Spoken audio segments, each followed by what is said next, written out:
ನಮಸ್ಕಾರ ವೀಕ್ಷಕರೇ, ನೀವು ನೋಡ್ತಾ ಇದ್ದೀರಾ ದ ನ್ಯೂಸ್ ವೇರ್.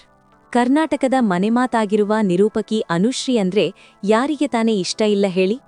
ಅವರ ಮಾತು, ಅವರ ನಗು, ಅವರ ಆಂಕರಿಂಗ್ ಸ್ಟೈಲ್ಗೆ ಕೋಟಿ ಕೋಟಿ ಅಭಿಮಾನಿಗಳಿದ್ದಾರೆ. ಆದ್ರೆ ಕಳೆದ ಕೆಲವು ಸಮಯದಿಂದ ಸೋಷಿಯಲ್ ಮೀಡಿಯಾದಲ್ಲಿ ಅನುಶ್ರೀ ಅವರನ್ನ ಗುರಿಯಾಗಿಸಿಕೊಂಡು ದೊಡ್ಡ ಮಟ್ಟದ ಟ್ರೋಲ್ಗಳು ನಡೀತಾ ಇವೆ.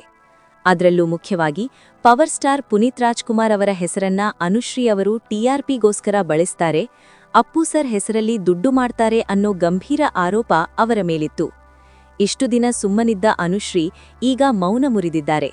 ಟ್ರೋಲ್ ಮಾಡೋ ಮಂದಿಗೆ ಬೆವರಿಳಿಸುವಂತಹ ಉತ್ತರ ಕೊಟ್ಟಿದ್ದಾರೆ. ಹಾಗಾದ್ರೆ ಅನುಶ್ರೀ ಹೇಳಿದ್ದೇನು? ಅವರ 22 ವರ್ಷದ ಆ ಸುದೀರ್ಘ ಜರ್ನಿ ಹೇಗಿತ್ತು? ಕಂಪ್ಲೀಟ್ ಡೀಟೇಲ್ಸ್ ಈ ವಿಡಿಯೋದಲ್ಲಿದೆ.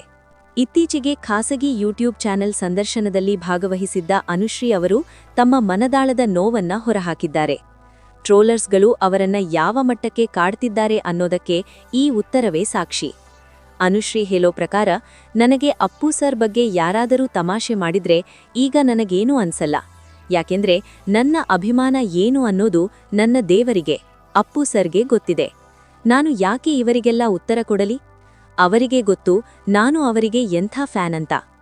ಇಲ್ಲಿ ಅನುಶ್ರೀ ಅವರು ಬಳಸಿರೋ ಪದಗಳು ಗಮನಿಸಿ. ಅವರು ಅಪ್ಪು ಸರ್ ಅವರನ್ನ ಕೇವಲ ನಟನಾಗಿ ಅಲ್ಲ, ದೇವರಾಗಿ ನೋಡ್ತಾರೆ.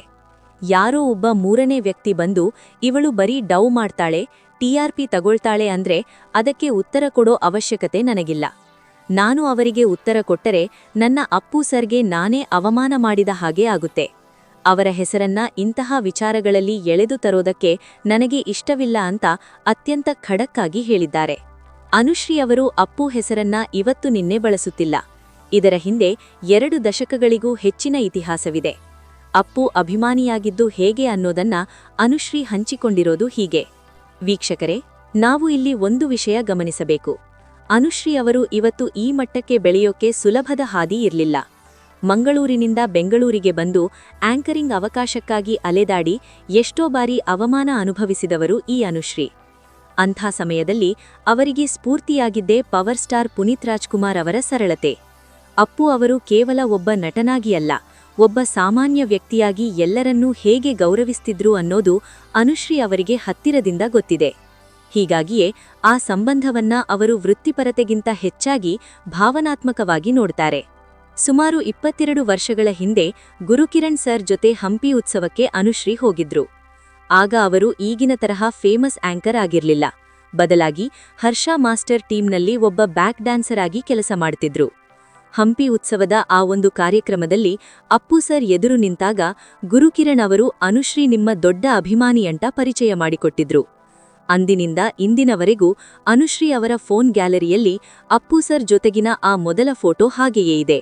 ಇದು ಕೇವಲ ಪ್ರಚಾರಕ್ಕಾಗಿ ಹುಟ್ಟಿಕೊಂಡ ಅಭಿಮಾನವಲ್ಲ, ಇದು ಅವರ ವೃತ್ತಿಜೀವನದ ಆರಂಭದಿಂದಲೂ ಬೆಳೆದು ಬಂದಿರೋ ಭಕ್ತಿ. ನಿಮಗೆ ಗೊತ್ತಿರಲಿ, ಅನುಶ್ರೀ ಅವರು ತಮ್ಮ ಸ್ವಂತ ಯೂಟ್ಯೂಬ್ ಚಾನೆಲ್ ಶುರು ಮಾಡುವ ಮೊದಲು ಕೂಡ ಅಪ್ಪು ಸರ್ ಅವರ ಆಶೀರ್ವಾದ ಪಡೆದಿದ್ರಂತೆ. ಅಪ್ಪು ಸರ್ ಕೈಯಿಂದ ಚಾಲನೆ ಸಿಕ್ಕಿದ್ದಕ್ಕೆ ಇವತ್ತು ಅವರ ಚಾನೆಲ್ ಇಷ್ಟು ದೊಡ್ಡ ಮಟ್ಟದಲ್ಲಿ ಬೆಳೆದಿದೆ ಅನ್ನೋದು ಅವರ ನಂಬಿಕೆ. ಅಪ್ಪು ಅವರನ್ನ ಲಕ್ಷ್ಮೀ ಕೈ ಅಂತ ಕರೀತಾರೆ. ಸಂದರ್ಶನದಲ್ಲಿ ಅನುಶ್ರೀ ಒಂದು ಮಾತು ಹೇಳ್ತಾರೆ, ನನಗೆ ಇವತ್ತಿಗೂ ಅವರನ್ನ ಮಿಸ್ ಮಾಡಿಕೊಳ್ತೀನಿ, ಇವತ್ತಿಗೂ ಅವರಿಗಾಗಿ ಅಳ್ತೀನಿ.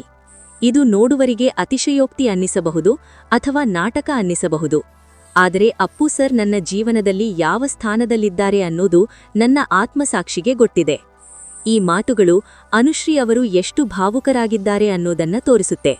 ವೀಕ್ಷಕರೇ, ಸೆಲೆಬ್ರಿಟಿಗಳಾದ ಮೇಲೆ ಟೀಕೆಗಳು ಬರೋದು ಸಹಜ.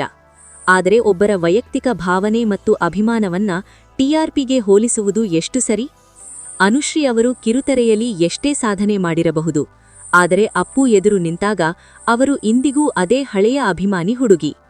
ಟ್ರೋಲರ್ಸ್ಗಳಿಗೆ ಜಸ್ಟ್ ಲೀವ್ ಇಟ್ ಅನ್ನೋ ಮೂಲಕ ಅನುಶ್ರೀ ಅವರು ಅನಗತ್ಯ ಚರ್ಚೆಗಳಿಗೆ ಫುಲ್ ಸ್ಟಾಪ್ ಇಟ್ಟಿದ್ದಾರೆ. ಒಟ್ಟಿನಲ್ಲಿ ಟ್ರೋಲರ್ಸ್ಗಳ ಬಾಯಿ ಮುಚ್ಚಿಸಿರುವ ಅನುಶ್ರೀ ತಮ್ಮ ಕೆಲಸದ ಮೂಲಕವೇ ಉತ್ತರ ನೀಡುತ್ತಿದ್ದಾರೆ. ಅಪ್ಪು ಹೆಸರಲ್ಲಿ ಹಣ ಮಾಡ್ತಾರೆ ಅನ್ನೋರಿಗೆ ಈ ವಿಡಿಯೋ ಒಂದು ದೊಡ್ಡ ಕ್ಲಾರಿಟಿ ಕೊಟ್ಟಿದೆ ಅನ್ಸುತ್ತೆ. ಇದರ ಬಗ್ಗೆ ನಿಮ್ಮ ಅಭಿಪ್ರಾಯ ಏನು? ಅನುಶ್ರೀ ಅವರು ಅಪ್ಪು ಹೆಸರನ್ನ ಬಳಸಿಕೊಳ್ತಿದ್ದಾರಾ ಅಥವಾ ಇದು ನಿಜವಾದ ಅಭಿಮಾನನಾ? ತಪ್ಪದೇ ಕಮೆಂಟ್ ಬಾಕ್ಸ್ನಲ್ಲಿ ತಿಳಿಸಿ. ಈ ವಿಡಿಯೋ ಇಷ್ಟವಾದ್ರೆ ಲೈಕ್ ಮಾಡಿ, ಅಪ್ಪು ಅಭಿಮಾನಿಗಳ ಜೊತೆ ಶೇರ್ ಮಾಡಿ.